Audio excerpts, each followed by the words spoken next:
Disney, a man of true artistry. Everyone knows Walt Disney. He proved to be one of the most revolutionary leaders in the field of animation and entertainment as a whole. Walt Disney, with his impeccable leadership skills, left a legacy in the process of animation and in the way that animation is viewed by society. He was one of the most advanced animators of his time, creating things that no one had ever seen before. People were shocked with what they were shown. Before his time, watching cartoons that could inflict emotion was unheard of. Characters that resembled males and females did not exist until him, and he made watching cartoons and feature-length animations a normal family activity. He was a man of true perspicacity in imagination, business, and leadership skills. Throughout his life, he had always adored doodling whenever he could get his hands on a pencil and piece of scrap paper. His constant doodles showed his love and devotion to the arts, even from a young age, and how his entire life seemed to be leading up to the monumental discoveries he made in animation. Walt Disney began his career in animation in 1922 with the production of his own company named Laugh-O-Grams. However, due to being newer in such a strong leadership position, the company failed, which led to Disney leaving the Midwest behind and moving out to Hollywood, where he began a new business with his brother, which is widely known today as the Walt Disney Company. Together, the two brothers made an extremely successful business. They seemed to break the boundaries with their short, silly symphonies. In this cartoon, Walt Disney changed his animations, allowing color, sound, and encouraging his artists to push towards more realistic versions of their characters and settings in nature. This meant allowing more natural movements and expressions in the characters' faces and more detailed and complex backgrounds. Disney knew early on that he wanted to do more than cartoon shorts. He expressed an interest in feature-length theatrical films. Silly Symphonies allowed an easier transition for the Disney Company than what many others would have struggled with creating a feature-length animated film. He was the first to embark upon such a risky piece of film. However, it did not fail him. Snow White and the Seven Dwarfs is one of the most financially successful films ever produced. Many had gone expecting a fun film of silly squirrels and birds singing, but unexpectedly got more. It shocked the media with its emotional, gripping storyline and realistic-looking characters.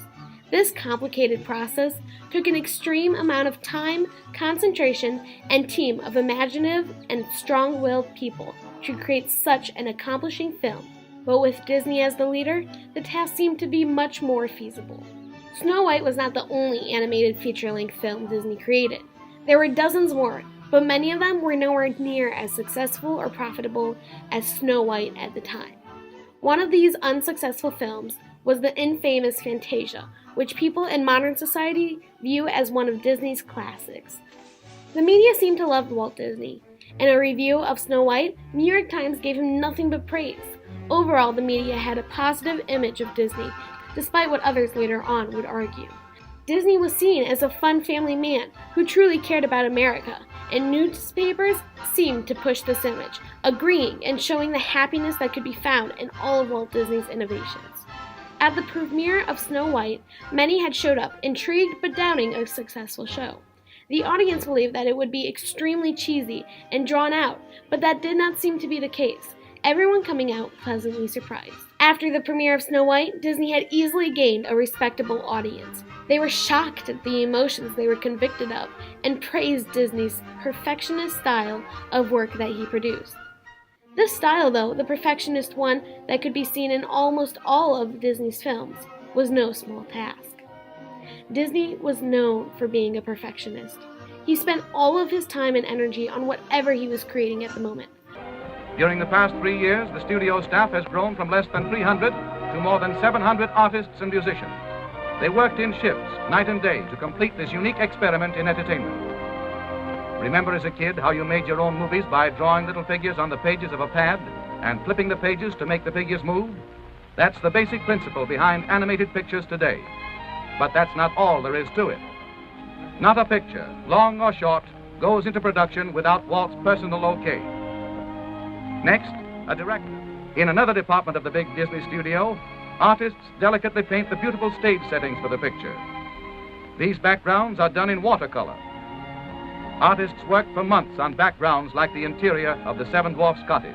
They painstakingly trace every line of every drawing in ink, following exactly in every detail the original animation drawings.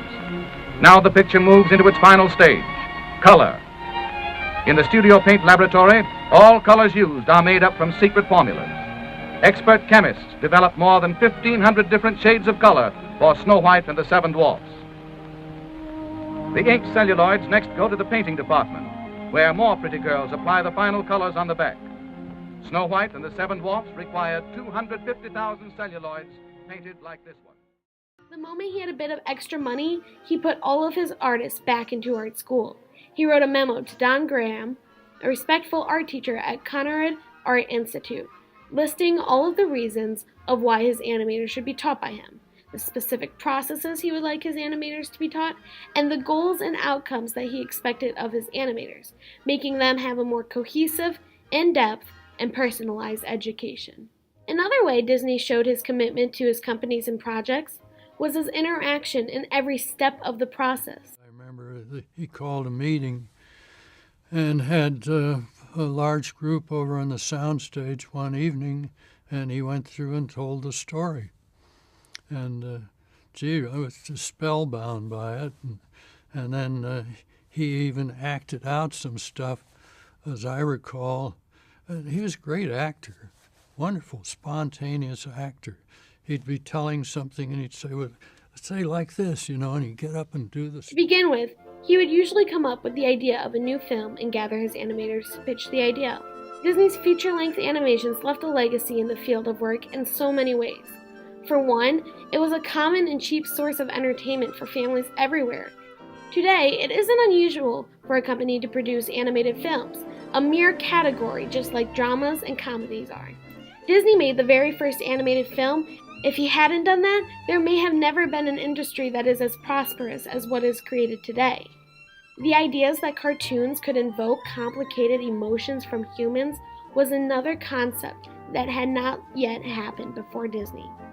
Companies such as Pixar, DreamWorks, Paramount, and Universal would not have been created without Disney coming first. The idea that children, as well as adults, would enjoy such an entertainment spurred on Disney's accomplishments, making many eager to try and also make a profit from it. Disney was able to create a whole other form of entertainment, a way to bring stories to life and allow kids' imaginations to be seen on a screen. Another accomplishment of Disney's work in animated films was the ability to allow cartoons and animation to be viewed as something more than just a silly talking animal. Disney showed that they can evoke emotions from the viewers. Before this time, people had never been emotionally connected to a character.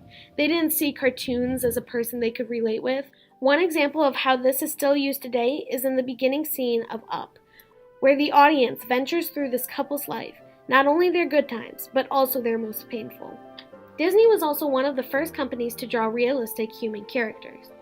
In Snow White, Prince Charming was one of the hardest and most challenging characters to draw. The animators claimed they had a hard time moving him convincingly. Because of this, many of his original scenes were cut off, allowing him to only be in the very beginning and end. Disney tried all he could to help the animators with their task. He would provide them with mirrors so that the animators could practice the movement of different facial expressions, and would hire actors to act out different scenes for the animators to view and understand how the character would move in that scene. For this reason, he would also provide all of his animators with anatomy classes to better understand the human body. I did when I got a little money to experiment. I put all my artists back in school. The art schools that existed then didn't.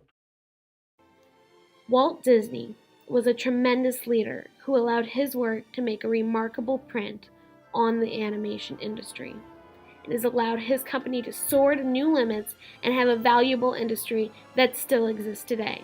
Many still watch his films today, smiling at the quality that Disney seemed to have in everything he touched. He was the first of many truly remarkable animators to ever live.